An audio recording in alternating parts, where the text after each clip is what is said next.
This is City Hall for Culver City, which is a community in the Los Angeles area. Those who are elected to serve in this building, as well as those who are employed in this building, are expected to work on behalf of the greatest good of the constituency that resides within Culver City, California. And they are expected to do so in a nonpartisan way. That is, not letting these particular party politics influence policy decisions. But is there such thing as nonpartisanship even when there's no party involved? Is there something else that is underlying politics and decisions that are made in this building? Well, our reading this week from Charles Mills seems to suggest so. Let's talk about it. All right, hello everyone, and welcome to today's lecture, where we will be going over the first 7 pages of The Racial Contract by Charles Mills.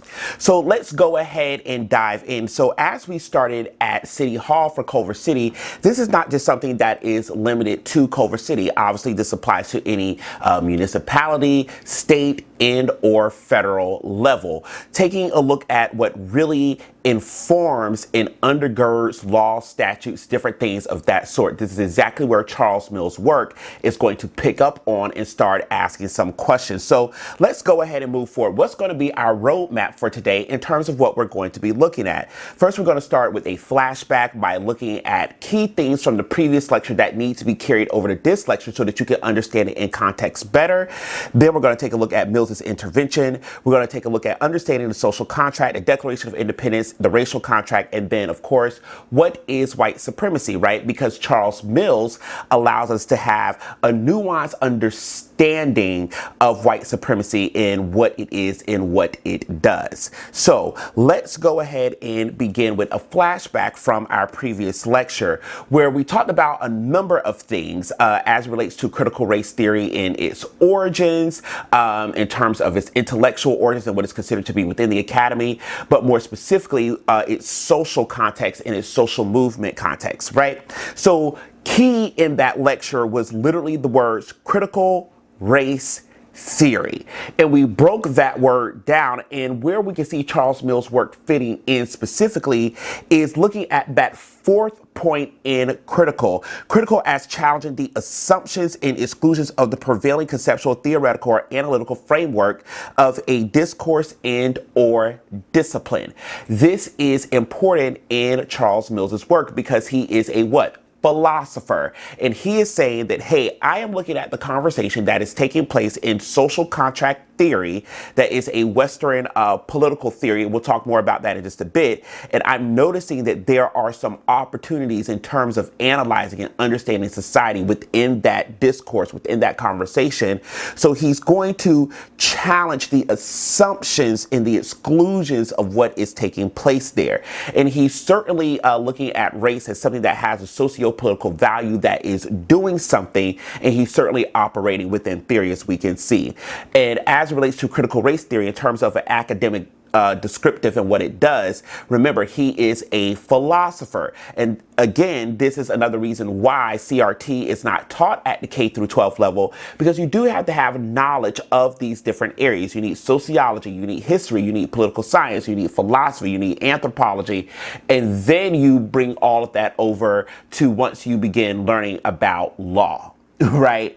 So with that being stated and given that background, let's go ahead and move forward. Who is Charles Mills? Let's start there. First of all, he is of West Indian descent. He is born in London. He's raised in Jamaica, and he eventually obtains United States citizenship.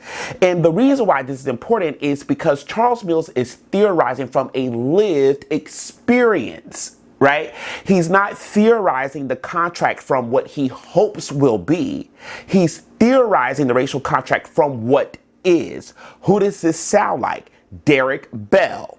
So notice that those who are writing, who are researching in CRT, once again, are theorizing and are doing social movement work from what is, not what they hope to be. And that is one of the most distinguishing parts about CRT, that it's not this thing about like this is how the state should operate. CRT is saying this is how the state operates, and here's some things that we should consider. So along those lines, what he is doing is he is making an intervention in Western world philosophy. And what we mean by intervention within academic spaces is this is his contribution.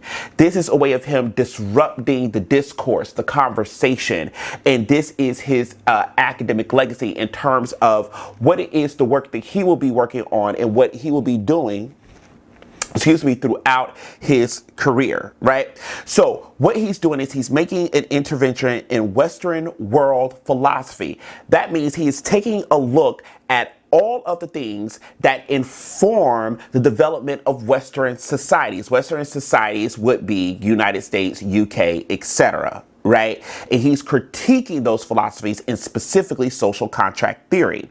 And more directly, what he's doing is he is looking at discourse that is provided in academic canonical text and standard textbooks. In other words, those texts that are required for you to get a degree, he's looking at those texts and he's saying, wait a minute now, there's something that is short, that is missing, that is not there when it comes to these texts that we need to be talking about.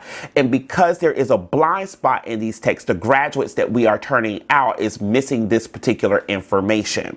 From there, again, what he is doing to fill in that gap, he is producing a philosophy of lived realities rather than abstract conceptual theories.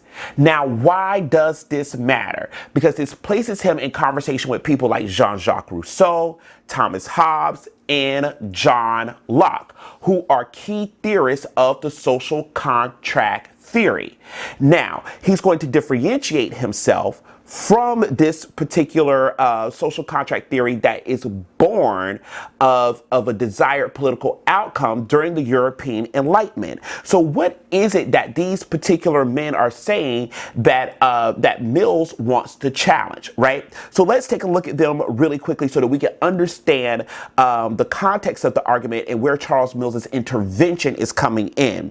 So Jean-Jacques Rousseau is born in 1712 and he passes away in 1778, right? That means that he is alive during the time of slavery.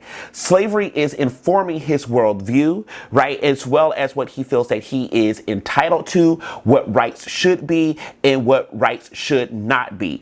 Key for all three of these guys, Jean-Jacques Rousseau, Thomas Hobbes, as well as John Locke, is moving people from what political theorists call the state of nature into the social contract that civilizes them.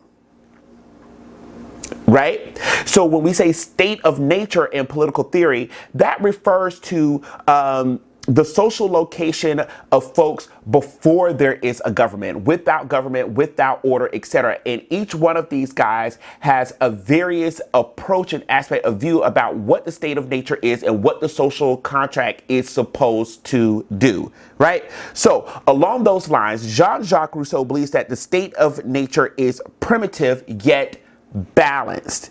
Now keep in mind what I said about his worldview and what is being experienced right now within the 1700s. So you have slavery, you have the emergence and development of capitalism that is being made possible by way of slavery, right? So we're talking about a type of racial capitalism, and what this lets us know is that capitalism has always been racialized since its origins, right? A book that you can read more about this on is Black Marxism, right? Please check that text out. It's by Cedric Robinson. It is a thick text, but it is worth it.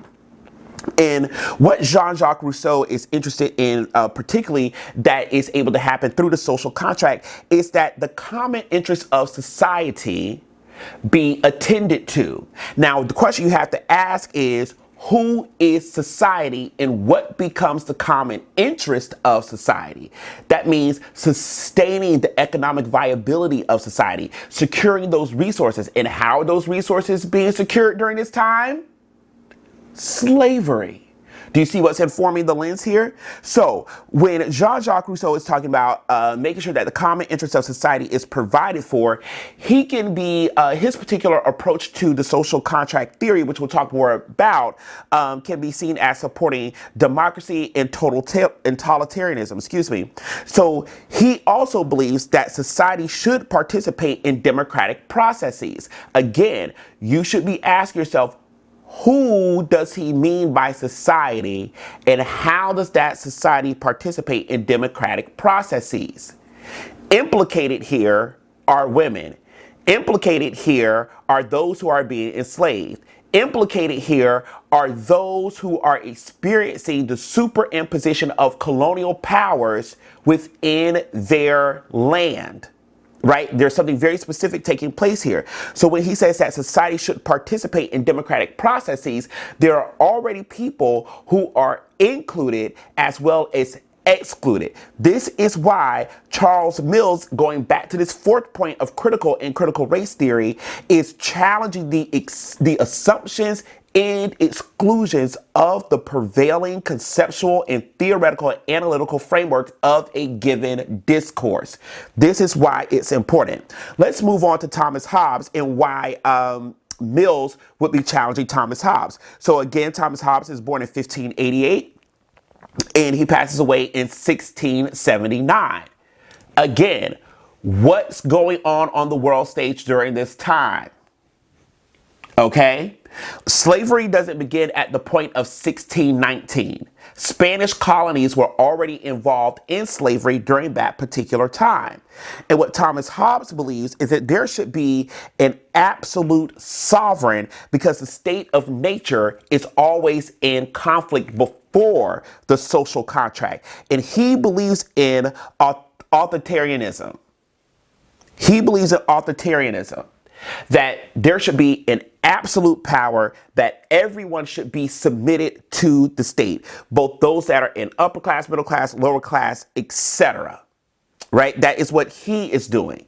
But remember what his worldview is, and that if slavery is taking place on the world scene at this time, and it is, right, that in order to secure those processes and the well-being of society, Thomas Hobbes says you need an absolute sovereign for that to take place. Now, what philosophers will do is they will get into the weeds of these arguments of the various social contract theories that I'm talking about right now, with three of them. But Mills is saying, I'm not even going down that road. We first have to talk about who is excluded and who is included, right? And then there is John Locke, who is born in 1632 to 1704, and he's saying that the state of nature is peace, that everybody is at peace before the social contract theory kicks in. And he says that humans are inherently free, equal, and independent. Now that sounds good, and like we want to get on board with Brother John Locke, but there are some issues here because John Locke owned stock in a company that was participating in the slave trade. He was also the secretary of the Lords of Proprietors of the Carolinas, where enslavement was permitted by what? Law. And what do CRT theorists do? They critique what? Law. So we have to be aware of these things and aware of these moves so that when these theories such as social contract theory were laid out during the European Enlightenment, right, which we'll critique in just a bit, they already excluded certain peoples and did not have those peoples in mind as Western nations were being developed. The United States Declaration of Independence takes place in 1776.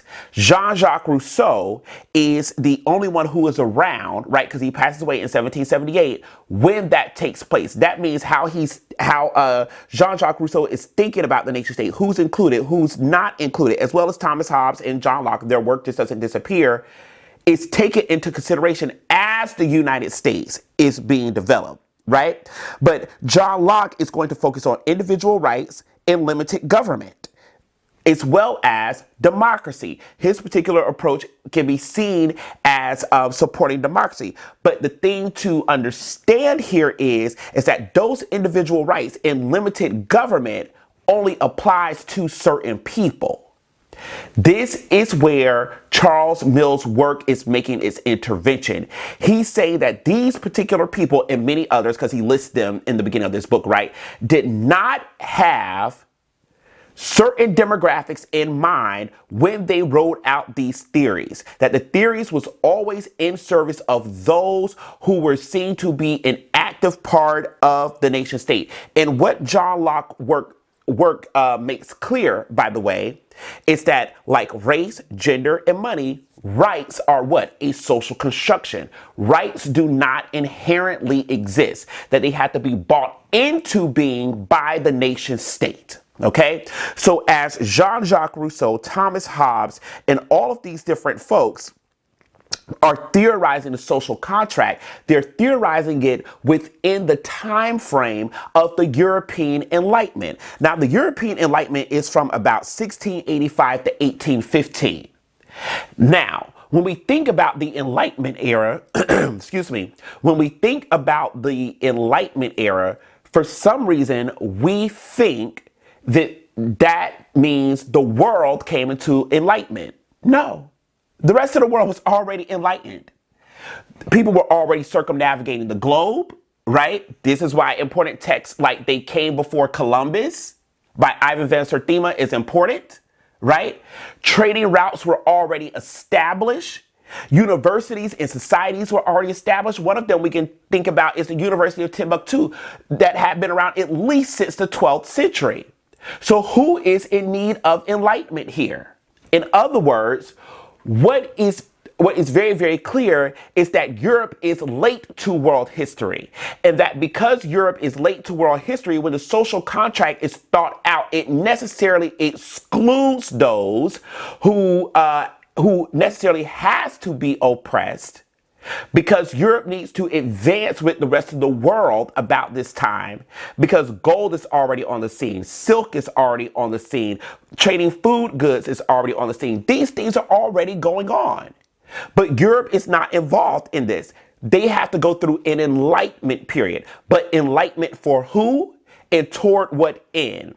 And this is where Charles Mills's work makes its intervention, that the development of Western society, the colonialization of lands, was always already a racialized project. That is what Charles Mills is getting at when he is critiquing the social contract. So then that brings up the question of what is the social contract exactly? If people like Jean-Jacques Rousseau, Thomas Hobbes, and John Locke is going to say when one moves from the state of nature to the social contract and they come under a centralized government, that they become civilized, then what is it in the social contract, right, that makes them civilized? Now, this is just going to be a quick overview, right, for those of you all who may not be familiar with the social contract, or it's been a while since you've dealt with social contract theory, right? So first of all, social contract theory is a Western political theory that really informs how Western nations develop, right?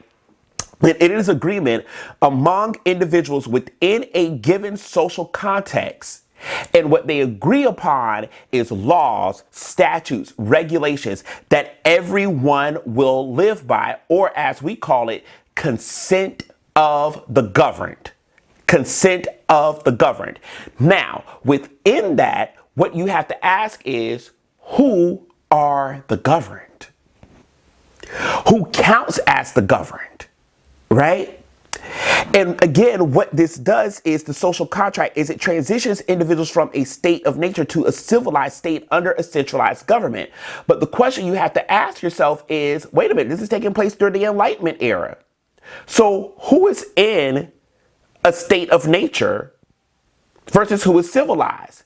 Because the rest of the world already had social formations, economic formations, political formations. So who was in a state of nature that needed to be civilized?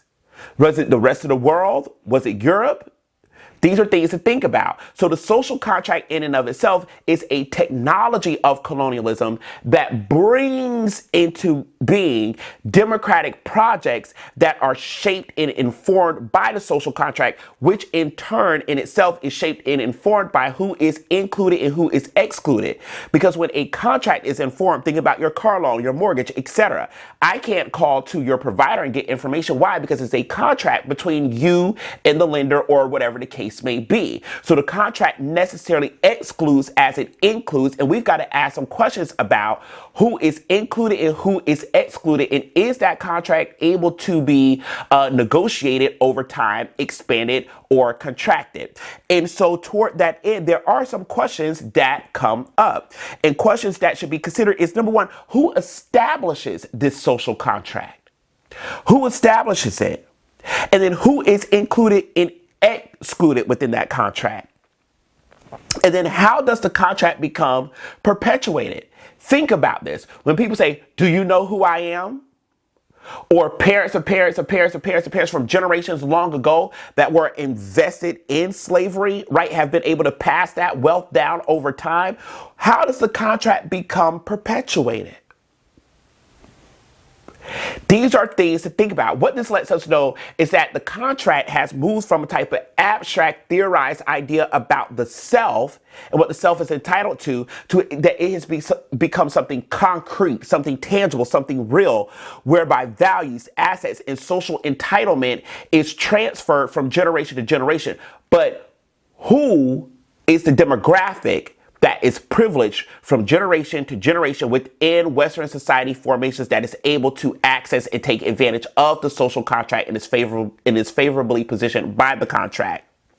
And along those lines, what we then have to ask is, what takes place when there is a disagreement about the contract, particularly by those who are subjected to it, but did not agree to it and have no interest in it and are not favorably positioned by the contract, but are nonetheless impacted by it? This is where Black folk, people of color, women, queer folk, etc. come into play. Because what you now have to think about is, okay, I'm born into a society, but did I agree to the rules of this society, the construction of this society, and how this works out? How do you come to agree to the terms of society? This is what Charles Mills is getting at, and this is why his work is so powerful, because it forces you to rethink the social construction of society, and why rules are the way they are, and how did you come to acquiesce to those rules. And when you begin to think about that, you begin to think about how society is imbalanced and how certain groups not being equal to other groups is seen as balanced or fair within the social contract. In other words, the imbalance and inequities that are inherently built into the social contract allows for an understanding that society is operating as intended, that it is a social contract and society is operating as intended. So what is an example of a social contract that we can look at and have a very real example of? Let's talk about the Declaration of Independence. Now, some things to keep in mind here is that the Declaration of Independence takes place in 1776. We all know this, right? July 4th. Alive at this time is Jean-Jacques Rousseau. His work is informing how a nation state is formed. But also Thomas Hobbes and John Locke, their work just doesn't go away. Each philosopher is building upon the work of another.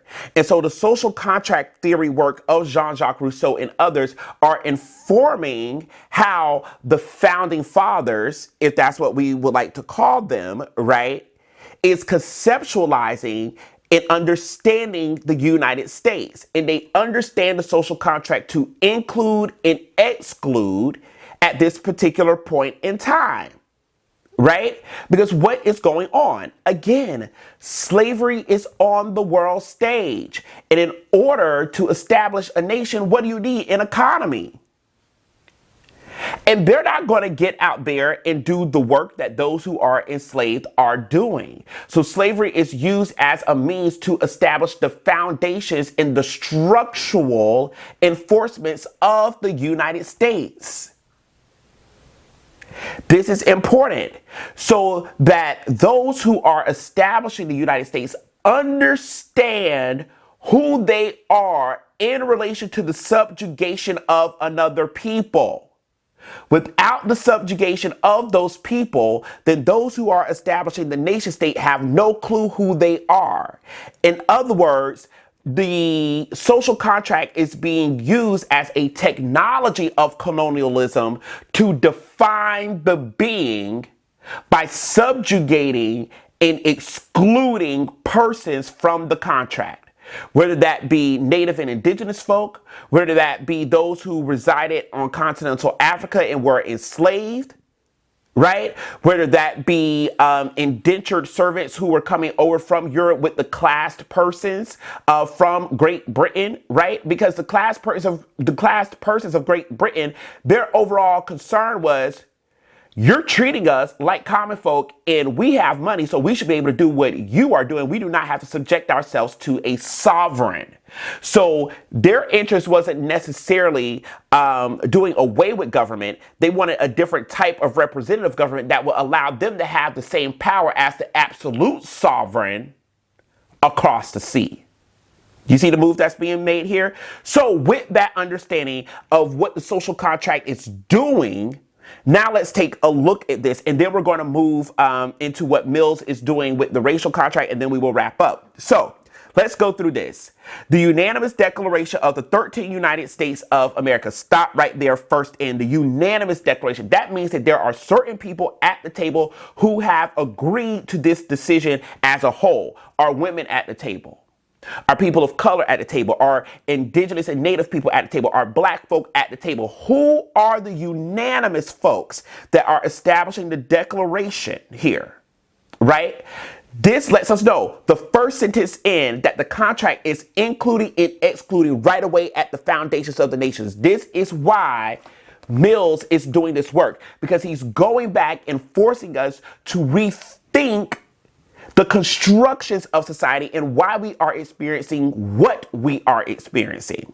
Let's move forward. So the unanimous declaration of the 13 United States of America, when in the course of human events, there's that human word.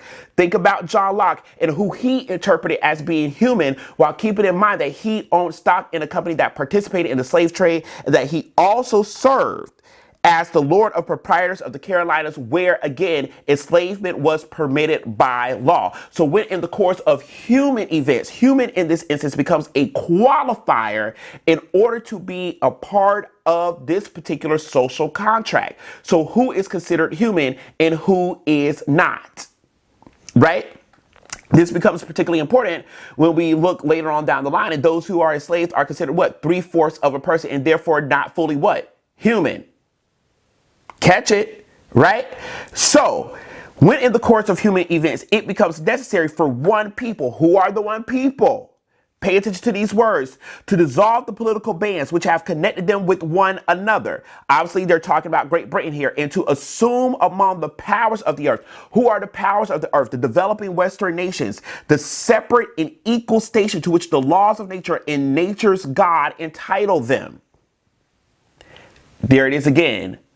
Laws of nature, state of nature, nature's God entitles them. They're understanding themselves in relation to a subjugated population. And they're saying, well, we are entitled to this because our social contract over here says we deserve this, but you're not allowing us access to it. But we do and are entitled to this rather. And therefore we're going to oppress over here and establish this nation. Right? You all have to follow the document along, right?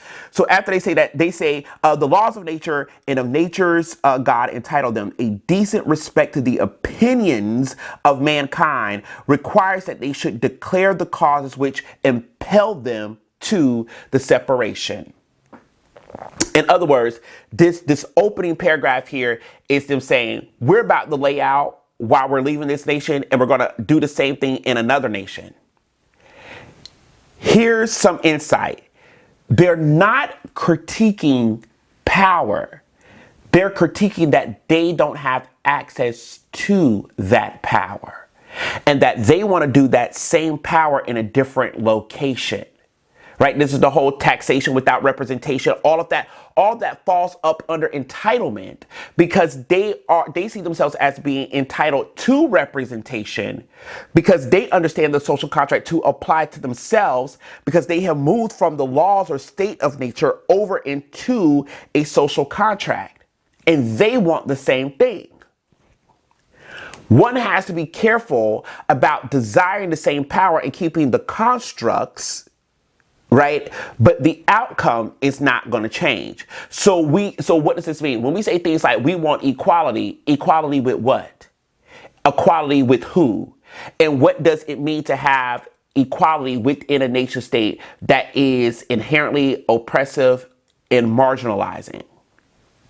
We have to think through those things, right? Let's move on. So they say, we hold these truths to be self-evident. Again, who is the we here that's saying it's self-evident? And how does it come to be self-evident? The social contract that was already established. Do you all see the moves that are going on here? Who's included, who's excluded, how they're understanding themselves? So they say, we hold these truths to be self-evident, that all men are created equal. Right? Think about the qualifiers of men. Think about what we discussed earlier about Jean-Jacques Rousseau, Thomas Hobbes, and John Locke. That they are endowed by their creator with certain unalienable rights, that among these are life, liberty, and the pursuit of happiness. That the social contract guarantees them unalienable rights, and that among them are life, liberty, and happiness. And to the extent that these things aren't happening for them, then they have a right to go make it happen elsewhere. In other words, they understand that the nation state should be in service to them. And to the extent that the nation state is not in service to them, then there is a problem. How do we know this? Let's move to the next sentence. That to secure these rights, governments are instituted among men. Stop. There's a social contract. The contract comes into being by instituting governments among men, because they are coming together and they are agreeing on laws, statutes, policies, the arrangement of society. In other words, the entirety of society is a social construction that comes into being by way of agreeing on certain principles, how things will be done. But again, the question you have to ask yourself is, do you agree to that particular composition of society? What does this mean? It means that we are inherently living in someone's political imagination. And that what CRT is saying, that it's time to reimagine what we can make possible in the world. That the social contract is a political imagination, but that we can absolutely do something different here, right? So that to secure these rights among men, that secure these rights, governments are instituted among men, deriving their just powers from the consent of the who? The governed. Who were the governed during this era? Let's think about this. That whenever any form of government, pay attention to this next move, that whenever any form of government becomes destructive of these ends. What ends? Life, liberty, pursuit of happiness, right? That certain entitlement rights, keeping in mind that rights are socially constructed, that whenever any form of government becomes destructive of these ends, it is the right of the people to alter or abolish it and to institute new government. Who are the people? Keep it in mind that whenever any form of government becomes destructive to these ends, what could be seen as destructive? Affirmative action, DEI. Do you all see the moves that are being made here? These particular different social issues that are taking place are seen as infringing upon the entitlements of the social contract. Therefore, when government takes that form and becomes destructive of the ends of life, liberty, pursuit, and happiness, it is the right of the people who agreed to the social contract to alter or abolish the government. Could that be what we are seeing and experiencing in real time? These are things to think about and through, right? Let's move on. And to institute new government. What does new government look like? One might think about Project 2025 as instituting new government or reinstituting government in a particular and specific ways, right? By all of the policies that are being laid out, by the way that executive orders are being rolled out. Think about this. The social contract is not just some political theory. It is something that is tangible and real and happening in real time. So it says, and to institute new government, lay its foundation on what? Such principles in organizing its powers in such form as to them shall seem most likely to affect their what? Safety and happiness. That the new government must lay its foundations on such principles in organizing. What principles in organizing? The terms of the original social contract. And toward that end, its powers in such form as to them shall seem most likely to do what? Affect their safety and their happiness. In other words, to bring it about. So therefore, we start abolishing and doing away with certain programs because it is about their safety and happiness. Do you see the moves that it's making here and why Charles Mills' work is important? It is a straight out critique. So along those lines, what Charles Mills rolls out is the racial contract. And how is he defining the racial contract, or how might we think about it? Right? The racial contract can then be thought of as a tacit socio-political arrangement which serves as the supporting substructure upon which the social contract itself is established. In other words, what Charles Mills is saying is that the racial contract, what he's saying in the book that we've read, is he's saying that the racial contract becomes the underwriting of, or is the underwriter of, the social contract itself. It's what informs the social contract. So just like we started this lecture at a city hall and saying that, you know, those who are employed here, those who are elected here are supposed to make nonpartisan decisions. What Charles Mills is going to say is that even though these decisions are seen as nonpartisan, there is a underwriting contract underneath those decisions, whether it be in your municipality, your state, your country, right, wherever you may be. He's saying that there is a racial contract that serves as an underwriting mechanism to those decisions that is not acknowledged at the surface level. And that because of that underwriting contract that helps to fund and inform the social contract itself, whereby decisions are made about who gets what, when, where, how, and why, it permits the treatment and social positioning of those who are subjected to inequality and marginalization. This will be racialized persons, women, queer folk, right? That it allows those folks who are subjected to inequality and marginalization in society to be interpreted as being equal to those who are favorably positioned by the social contract. So mistreatment of a group of people is seen as equal to the favorable treatment of another within the context of the social contract because the racial contract exists. In other words, understanding the racial contract has implications for both white folk, people of color, indigenous and native people, black folk, queer folk, right? This is why it's important to understand the social contract. So if it's not quite clicking all the way just now, think about it in this way. Right? In terms of using an app on your phone or device.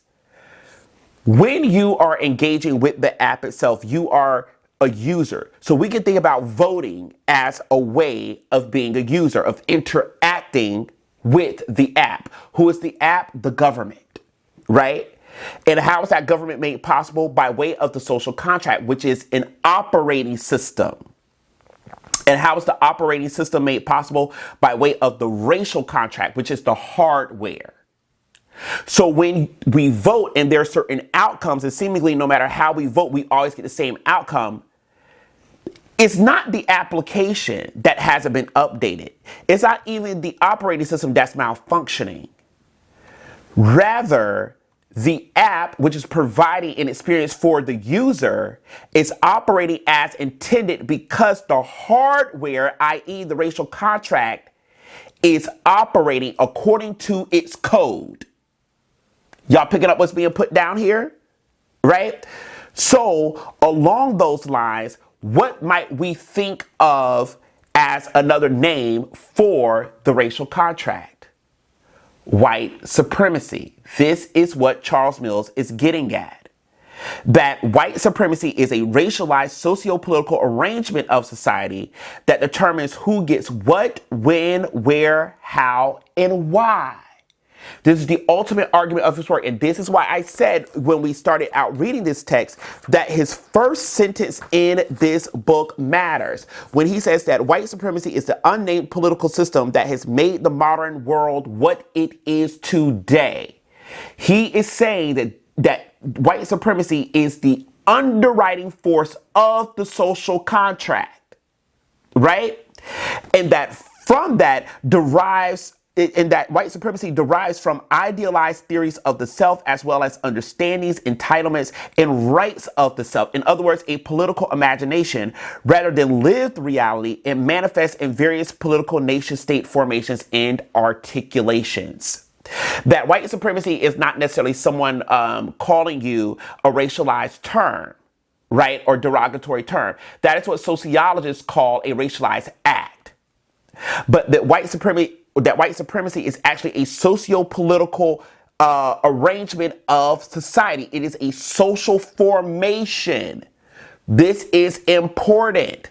So when people are advocating for certain things to take place, they are talking about the arrangement of society, and that society should be arranged to privilege certain people and not others, because that is what is guaranteeing or underwriting the social contract. And they understand themselves, regardless of their class position, to be entitled to that contract and have hopes to get in on that contract. This is where working class white folk come in.